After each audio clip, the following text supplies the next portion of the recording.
Hello, everyone. My name's Mario Bella. I'm a director in the Redefining Value team here at the World Business Council for Sustainable Development. I'd like to hand over to Stephanie Bertels, who leads the Embedding Project. Thanks, Mario. So we're really excited to be here with you. For those of you who don't know much about the Embedding Project, we are a public benefit research project. So we, as Mario mentioned, are housed here at Simon Fraser University in Vancouver, BC. We collaborate quite closely with a number of institutions, including the University of Cape Town and the Judge School of Business at Cambridge and others.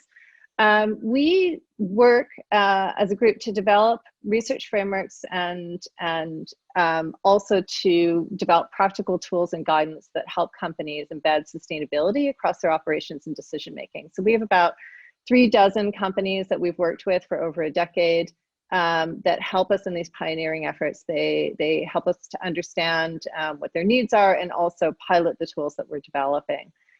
So it's been a real pleasure for us to partner with WBCSD on this latest round of work, where we're really trying to think about tools for helping companies to better understand and benchmark what it means to set contextual goals and to develop credible public positions on key ESG issues.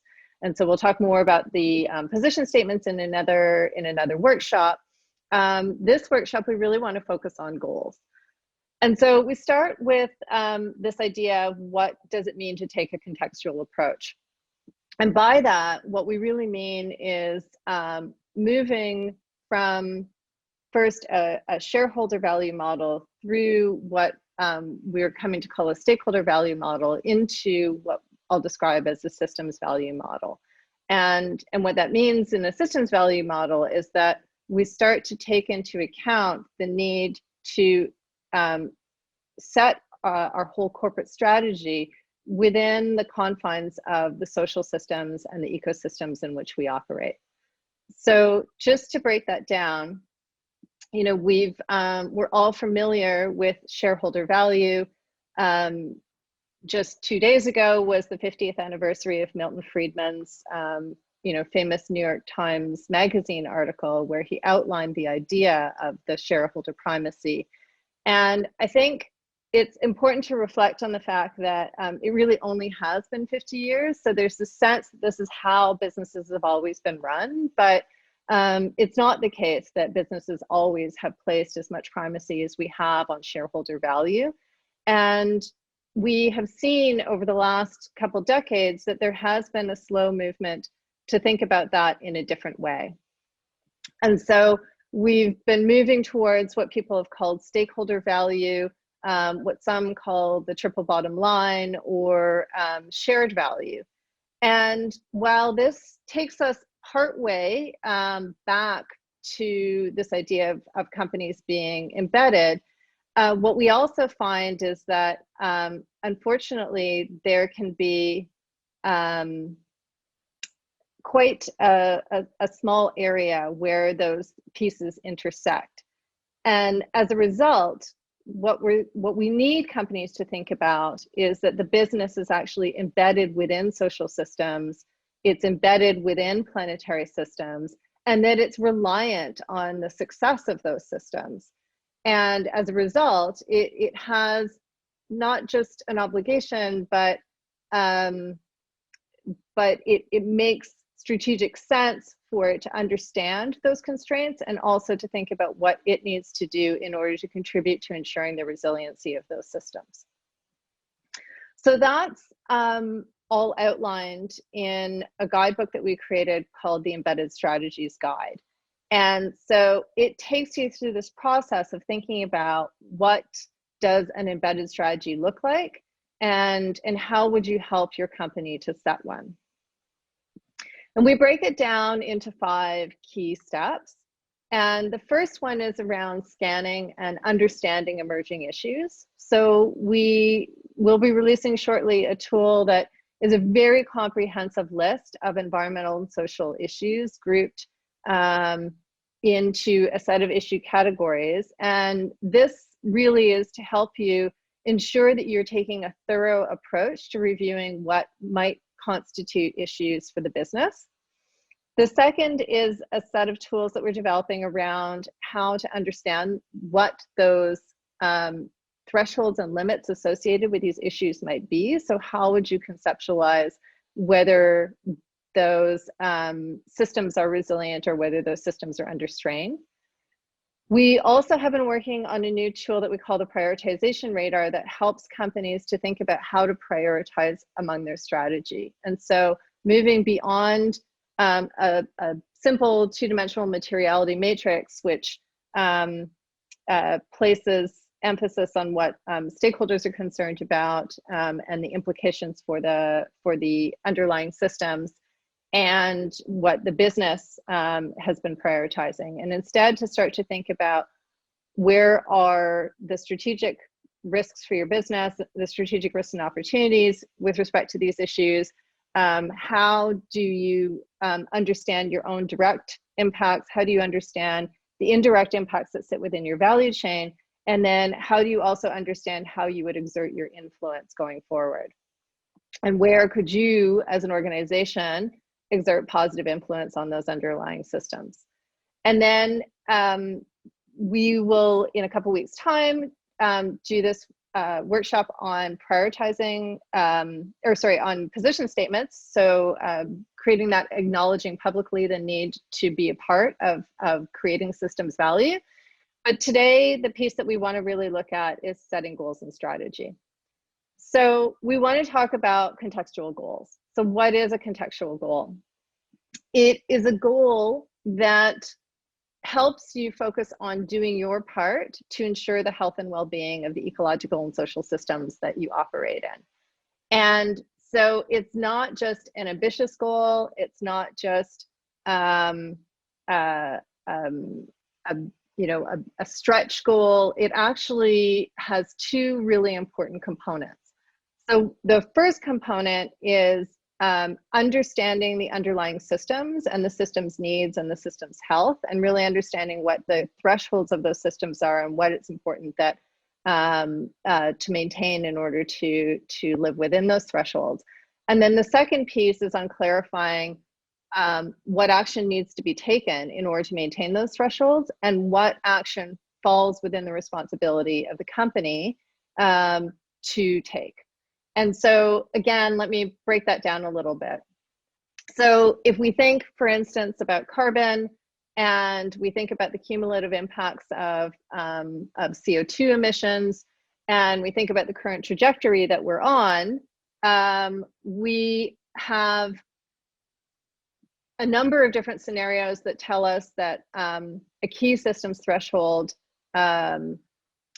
is 1.5 degrees. Now, I think what's important to understand is that thresholds and our understanding of those thresholds shift. So if we take carbon as an example, I remember when I was in university, we were talking about 3 degrees.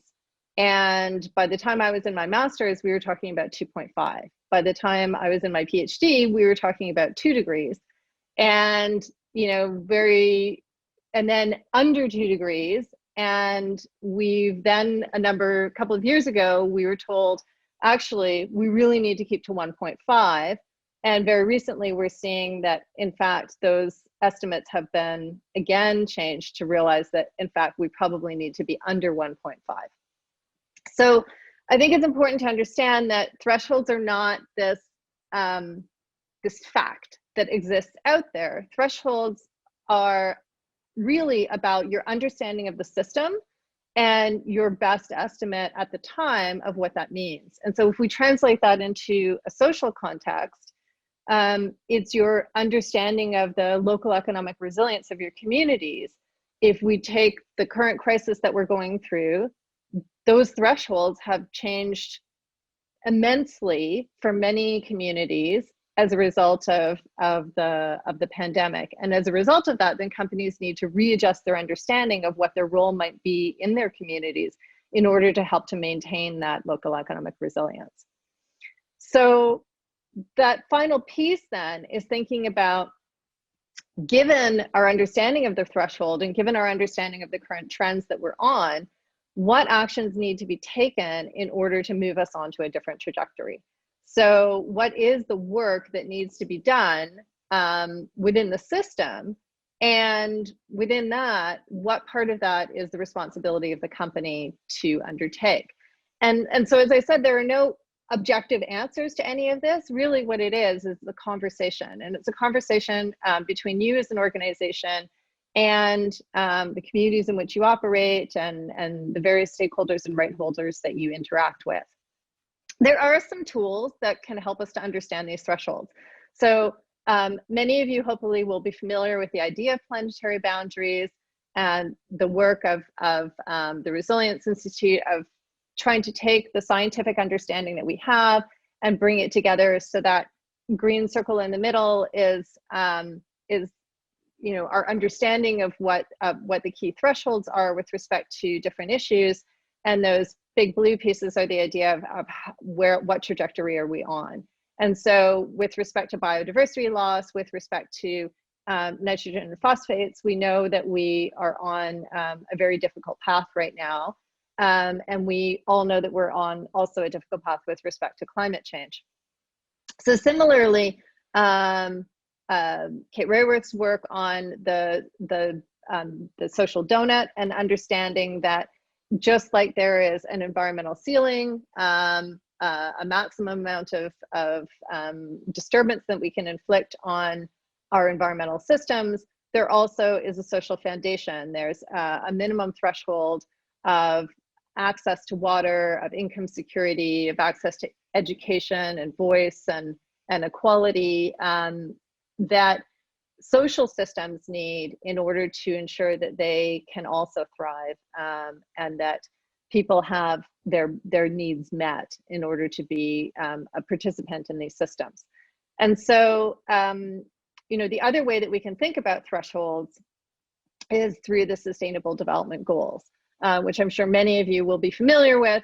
It's a global articulation of really the work that needs to happen in this time period in order to understand what would lead to a more resilient global system and global economy that would be fair and just. And so companies can take, and many are taking, those sustainable development goals as a way to articulate that.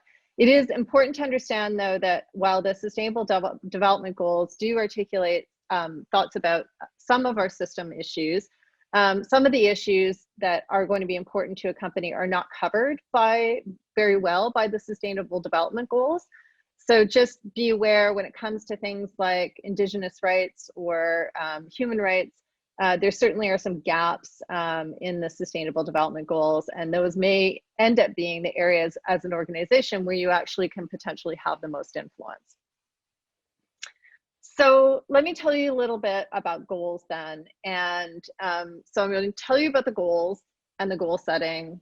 I'm going to show you the goals database. We'll take a look at a few leading goals, and then we also are going to do a deep dive into one of Olam's goals. So we're really lucky to have Julie joining us from Olam. And then we'll do a breakout where you'll have a chance to work with the database, and we'll take a sample goal and you'll have a chance to try and benchmark it. And then we'll come back and look at how we could use the database to understand that. So let me start with understanding the characteristics of strong sustainability goals. So the first kind of foundational pieces of goal setting is the goal framed in a way that it can actually be assessed? So we've carefully chosen the word assessed and not measured. And I think that often when we're working with companies on setting goals, this is a place where they can stumble. And I know this is something that we're going to pick up in our conversation with Julie from Olam, is that not everything can be measured, but there are ways to try and assess some of the social goals in terms of thinking about communities' perceptions or in making sure that you're engaging in fulsome kind of participatory processes. So I think it is really important that we not restrict ourselves to things that can be measured, but we also have said that it is important to have goals be time bound in some way so that the timing is clearly articulated. It's very difficult to have a goal if that goal is open-ended and there's no point at which you actually check in on whether you've achieved it. So, so goals that are open-ended, we would call commitments. You know, we have a commitment to do this in perpetuity. So we have a commitment to health and safety. That's great, but that's not a goal. So the next piece is the work that companies are starting to do in what we would call pre-contextual goals. So these are goals that are going in that direction of starting to think about context, but they haven't quite gotten there. So the first thing to do is to really think about when you're goal setting is, have you articulated a clear rationale for how this goal actually links to your business strategy or links to the underlying trends that you're trying to address.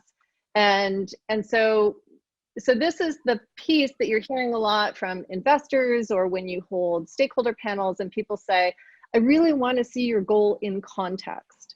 And this is the piece that they mean, is they want to understand how that goal relates back to your strategy, and also how your efforts towards that goal relate back to the underlying system that you're trying to work within. So the other thing that we're really looking for in the database is, are you taking a transparent approach?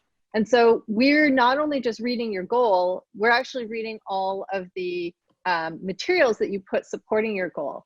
So at least for those of you who are involved in this work, you can know that Brandon, who you'll meet a little bit later on, and he can wave, and Ariel, who doesn't have his screen on, but he can wave as well, are reading your goals and reading everything that you write about your goals. Please know there's an audience for that out there. And I think the thing that we all need to realize is there is an audience, and the audience is the people that we have on the call today and others that are part of this, that are really not only wanting to understand the goal that you've set, but wanting to understand how you went about setting that goal and the assumptions that you're using. And frankly, that includes the communities where you operate, other stakeholders, to really understand your rationale for your goal setting. Because as I said at the beginning, these thresholds are not objective, right? These thresholds are really based in developing a collective understanding through a very participatory conversation of the health and resilience of those environmental systems, what the need really is in terms of what needs to change, and then also how you are deciding what part of that you need to participate in as a company. And so then the other thing that we're looking for, and as I mentioned earlier, is that we're seeing a movement towards companies not just engaging in contextual goal setting with respect to their own direct operations, or even with respect to what they can do in their value chain, but also to start to think about, is there a commitment on behalf of the organization to try and encourage others, policymakers, others in the industry, customers, to try and also make progress around this, because we know that it's not going to be just, even if we got all the companies in the world to set great goals about their own operations, we know that we're not going to achieve the systems change that we need at the pace at which we need to achieve it. So then what does that bring us down to what we see as a well-articulated contextual goal? So first of all, the goal aligns with doing your part to maintain system resilience. And so what you need to do is articulate your understanding of the system, your understanding of key thresholds within the system, and your understanding of what it would mean to do your part. So if you have done those things in the goals database, we're not going to disagree with you. It's not our job to arbitrate whether or not you're doing it. What we're trying to point to is companies that are making an effort to do that.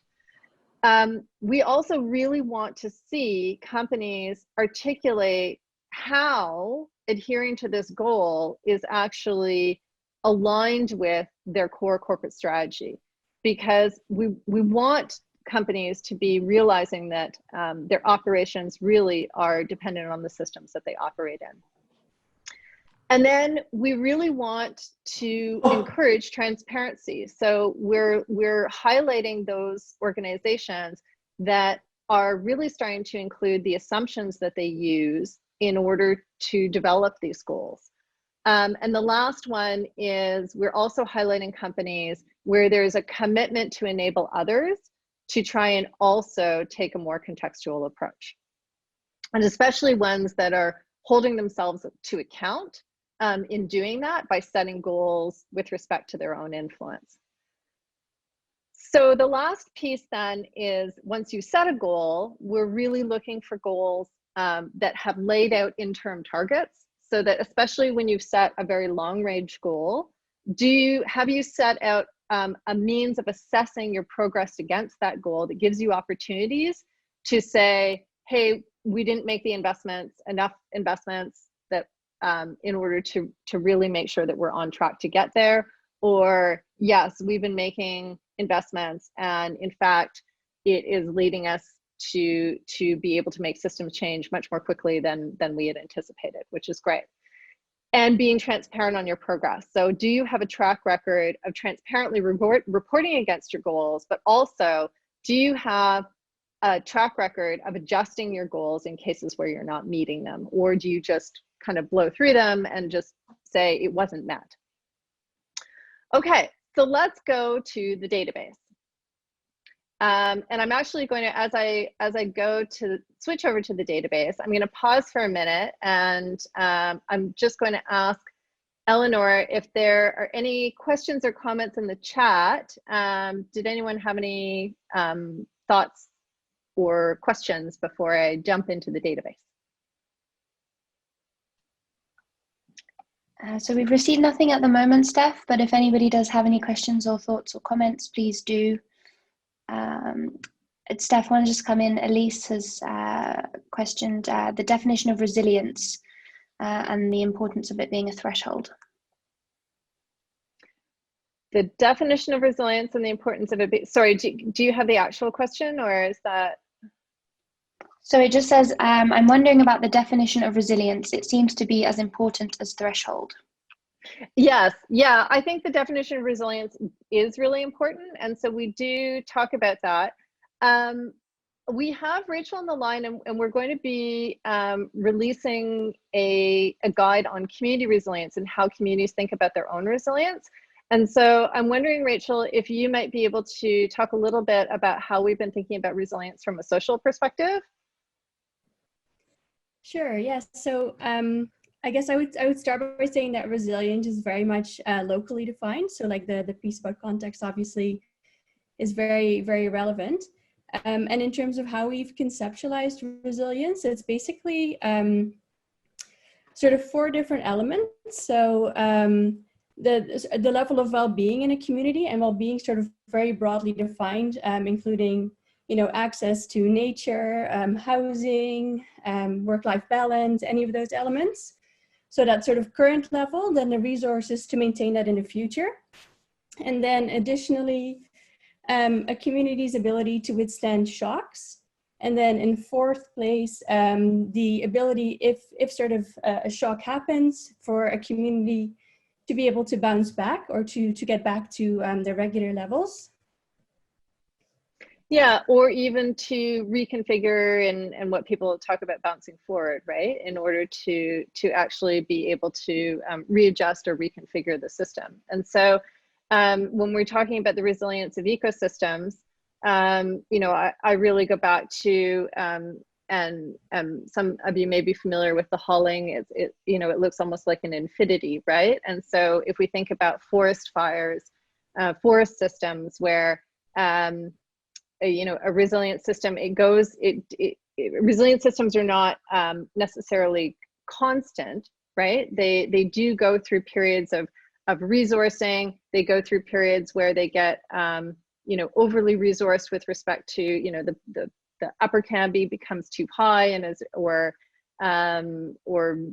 and light can't get through, and so you end up going through then renewal cycles where you have these smaller forest fires to clear out the underbrush and to allow new seedlings to come through. So So resilient systems are definitely dynamic systems. They're not static systems, but it's this ability to withstand, a very sudden shock or change, and to be able to exist in a way that still meets the needs of the participants in the underlying system, whether those are plants and animals, or whether those are people in the case of social systems.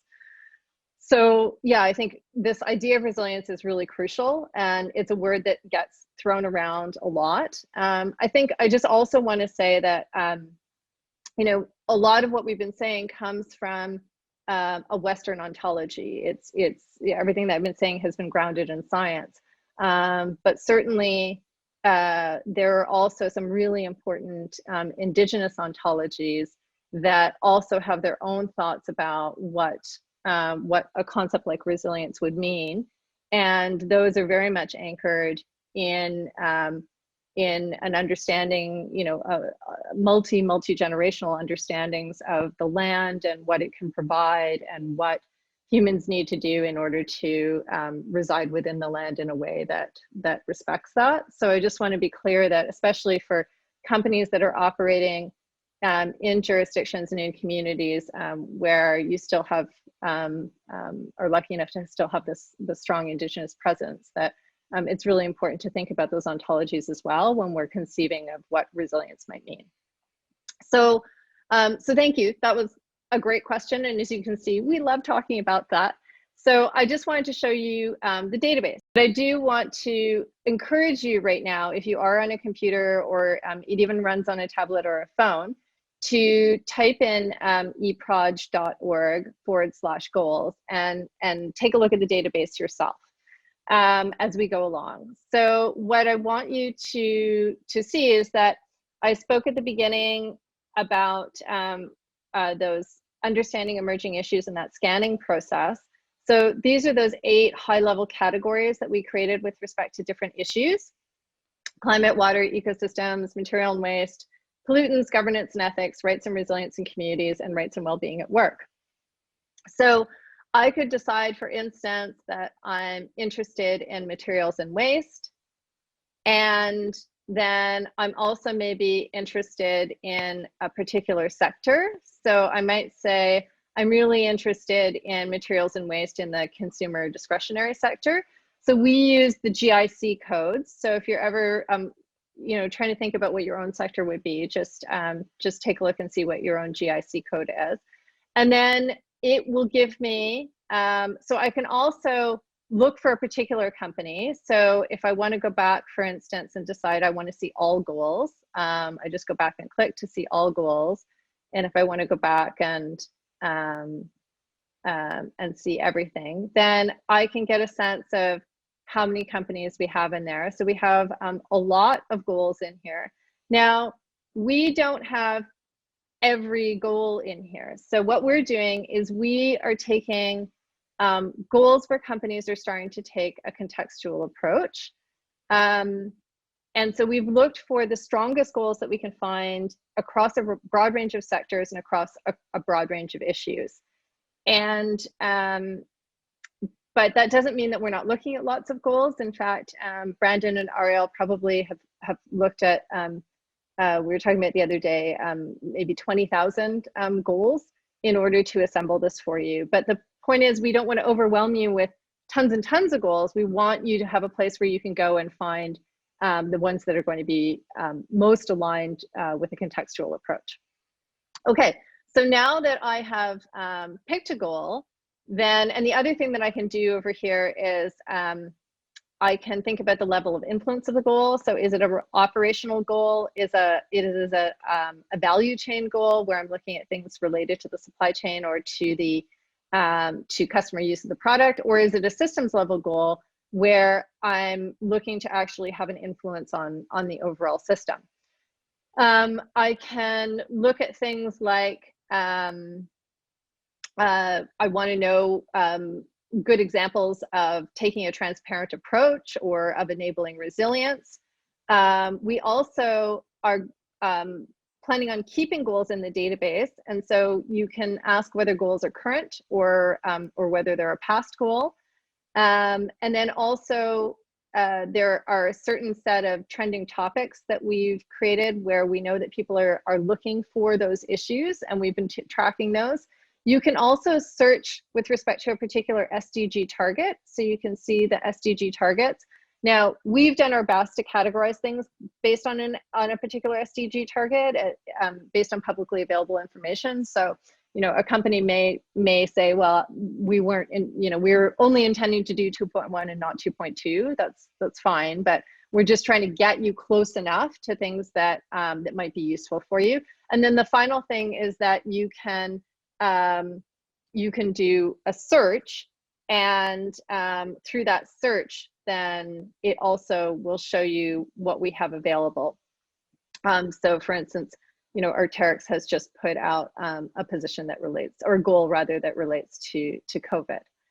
So that's how you would search it. And then once you end up on a goal, so we're going to be talking, for instance, today about Olam's goal. So we'll just say, let's take a look at the goals that Olam has in the database. And let's say we're interested in particular in one of these goals. So then we have the goal here, and then we have our assessment, our criteria that we've used in order to undertake that assessment. And then what we've done is we also have attached, for any one of those, if you want to understand what that looks like, we have given you the information that we have used in order to make that assessment. And so we felt it was really important to be very transparent in how we were making these assessments based on publicly available information. So I think that's all I'll show you for now, because we're going to be getting you to go back and take your own look at the database. But that gives you a sense of how it operates, and we hope it's going to be very useful. So let me just switch back then. And again, I'll just pause and ask if there are any questions while I'm doing that, or any comments.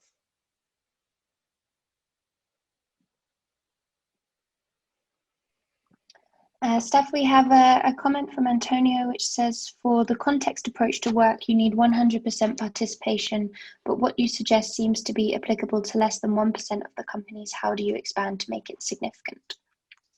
Well, this is our effort to try and make it, to expand to make it significant. I think one of the challenges right now for people to taking a contextual approach is just that understanding and how you would do it, and what it looks like to set those kinds of goals. So I think that's very much why we wanted to create this database, is to provide an opportunity for people to see how others are doing it. It's also the reason why we place so much emphasis on companies that are articulating their underlying assumptions and that are clear on the strategies that they've used to create those goals, because then that helps others in the industry or others in their value chain or their customers understand what it might look for them to take a similar approach. It's also the reason why we've been highlighting companies that are making an active effort to try and influence others and support others in taking a contextual approach. So I agree with you. We need to get to the stage where everyone is doing this, but that certainly shouldn't stop anyone right now from trying to undertake the approach themselves. So I hope that this is a tool that bridges that gap, that helps more companies to think in this way and to have the confidence to set these kinds of goals. I think the other thing that's really important is to be able to demonstrate that a number of these goals, and I think it's great that we have Olam on the call today. They set one of these goals quite a long time ago and have made very significant progress against it. And so being able to show companies that some of the early leaders in contextual goal setting have actually been able to achieve those goals, I think is going to be a very important part of this as well, which is why we wanted to include and keep the older goals in the database so that people can start to see that that development over time. So let's talk about a couple of goals then. And you can find these in the database. And I hope as I'm chatting that you're playing around in the database. I really encourage you to do that. This is meant to be a workshop. So please, by all means, start poking around.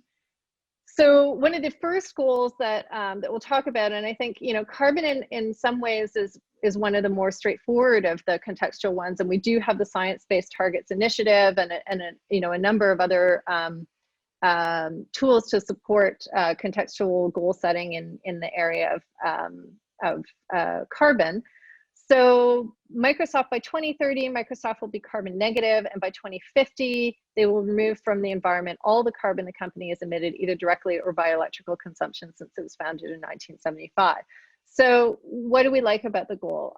We really liked how transparent they were about the assumptions used to set that goal in alignment with climate science. So I think what was interesting, if you remember when this goal came out earlier in the year, I think the first sort of day or two after the goal came out, there was actually a tremendous amount of skepticism. It was excitement, and then it was skepticism, because people wanted to understand what it meant. And what I think Microsoft did really well, if you've seen it, is they had a great video that they had that actually explained how and why they'd set the goal and what they were going to do in order to achieve it. And they had actually really thought about this ahead of time and had prepared all that material. And I think that's a great example of having that prepared in advance. Really, it really adds to the authenticity and credibility of the goal. So they were really clear about that assumption. They were really clear about articulating the pace of change that they see. They talk about the role of negative emissions technologies and the importance that that's going to play in how they're going to actually address their scope 3 and historical scope 1 and 2 emissions. And then they also did a really good job of outlining some clear near-term trajectory targets and these milestones and actions planned all the way out to 2020, 2021, 2025, including this $1 billion investment in carbon reduction. So, you know, it was a great example. And what I think as well is by articulating, they had a really nice graphic that talked about those historical emissions. That graphic has been one that's been really useful to others, because now we've seen other companies who also are making commitments to historical emissions, which I think is a really important part of a climate justice conversation about how, you know, some companies in the world have you know, really benefited. A lot of their value has been created on the back of being able to have these emissions, and so being willing to take account for that and think about it in that way is very important. And so that then has resulted in other companies that have been able to step forward and have the confidence to make similar commitments. And so, you know, again, it's the transparency that I'm really trying to highlight as being really useful about this goal that Microsoft has set.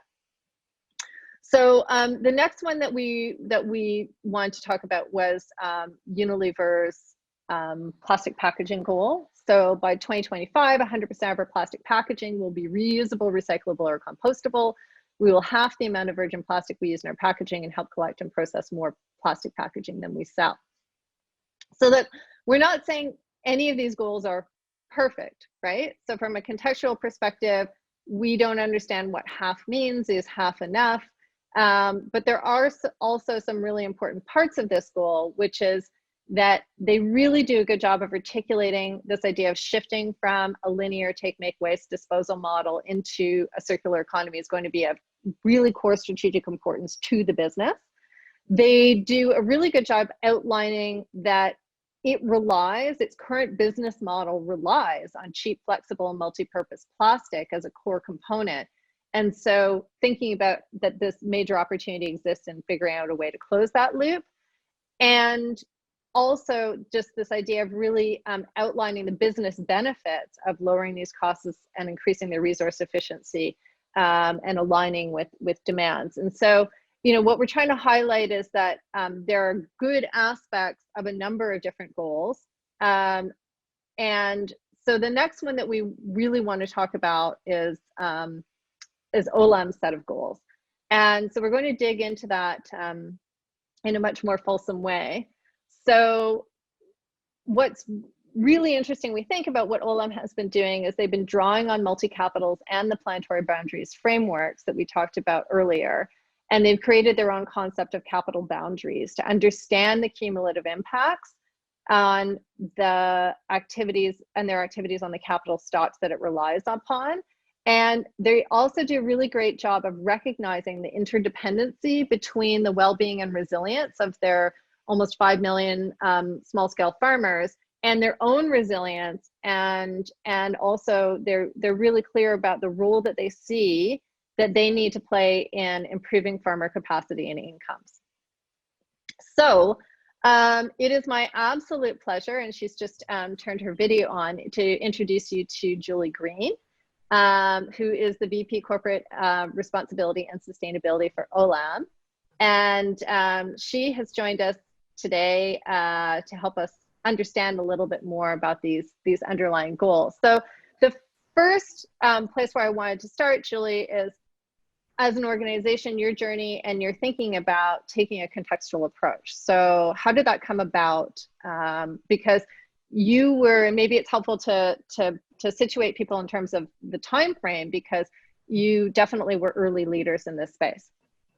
Yeah, thank you. And thank you for inviting me to join. So of course, as an agribusiness, we recognize that we depend absolutely on the environment where our crops are grown.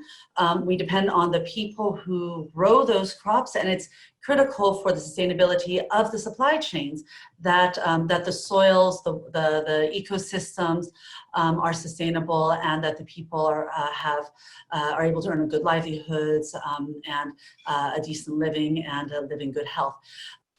So in terms of the time frame, of course, as a company, we were only born in 1989, and we started as a trading company. And it was after almost 20 years of this that we started to realize how closely connected we were to our supply. And we started to develop programs and approaches to work more closely with the smallholder farmers.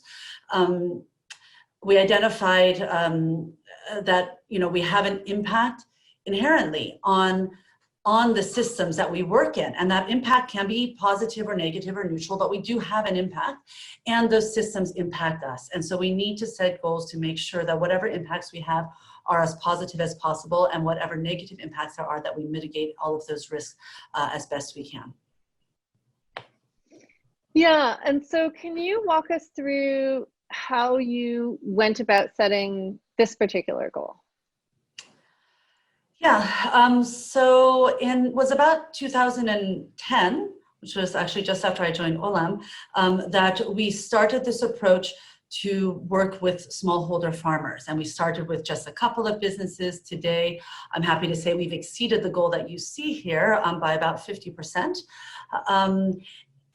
But it was quite a challenge to set. We knew that we wanted to improve livelihoods, but what could we say that was going to be able to address the diverse contexts where we're operating, and where the challenges to livelihoods are very different.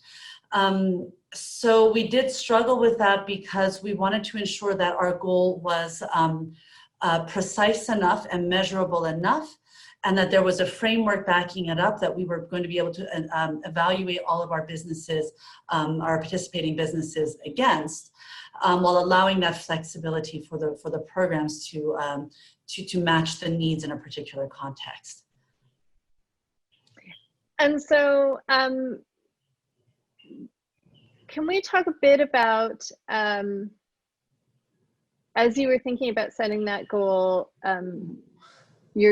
how you thought about measuring it, and how you overcame the sort of the scariness of setting a goal that you weren't entirely sure at the time that you set it, how you were going to approach assessing it. Well, yeah, that's really important. I can even see the comment from Antonio in the chat box that, yeah, it's absolutely right. A big challenge is whether we can actually measure our goals. We can measure what we do. Can we measure the impact that we have? And there's also an aspect of what we put forward out there. we often have our own goals, which we set, which we may not have put on paper and published on our website, which look more at the impact. And in our next generation, because we're getting into, I'm sure like many companies on this call, 2020 is here. A lot of us had goals that went out to 2020. We need to set the goals to 2030 now. And now that we've had this first round of experience and we've gained more in terms of the tools, the digital tools on the ground to measure this and in much more detail measure other information around the social well-being, around the environments in which we work, we're able to now look more at having impact related goals. But I think it is critical to not shy back from setting a goal just because you can't measure it perfectly. And to, we want to set the most impact relevant goals that we can. We can't always do that, but it doesn't mean you shouldn't set a goal. Yeah, and maybe it's helpful to talk about how you've worked with farmers and communities to understand that baseline information, but also to understand what would be the most meaningful ways to assess these.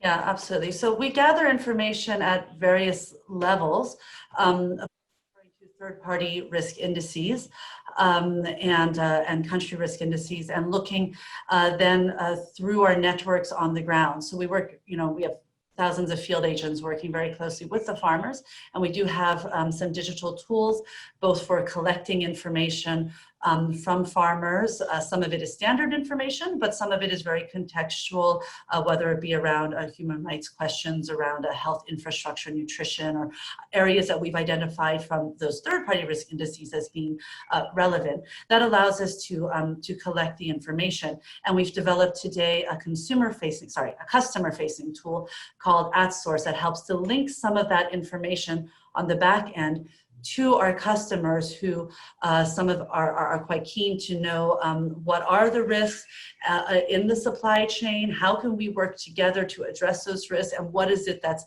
actually being done with those cooperatives and in those landscapes. Yeah, and so as you're starting to think about, and sorry, I'm just looking over at the chat to see if we have other, please, if you have additional questions, go ahead and put them in the chat. As you're starting to think about your next round of goals, because these were a 2020 set of goals, how have you been starting to think about setting those goals, and what role has benchmarking played in trying to think about how you would set your future goals? Absolutely. So as we've been going through a process of, reviewing how far we've gotten to, and of course, setting those new goals over the last several months. And we have essentially 3 blocks of information that we want to look at. So the first block is, again, from our own data, from our own assessments that we've done, what is the situation? What topics are material to us? And to our operations, and where can we meaningfully contribute again to prosperous farms and farming systems, to our thriving communities, and to regenerating the living world. And these are our three purpose outcomes around which we kind of rally everyone and focus all of our efforts and our. So we analyze that ourselves as a team, and then we look at external expectations. We've looked at quite a variety, obviously the Sustainable Development Goals. We've looked at NGOs' expectations. For example, reviewing Oxfam has a scorecard, the Global Child Forum as well. We look at our own commitments to things like the UN Global Compact, UN Women's Empowerment Principles. We look at just a whole variety of external that we've lined up and reviewed the topics. And then the third group is our peers. What are the goals and commitments and standards that our peers are setting for themselves? And this is where obviously the Embedding Project really comes in, because it makes it so much easier to access that information. We don't have to do the digging around the websites and trying to find it. It's right there. You can search it by sub issue. You can look for in your sector or outside of your sector, and so that's really helped us with that aspect of the analysis as we're doing our goal setting. Which is exciting because, yeah, we had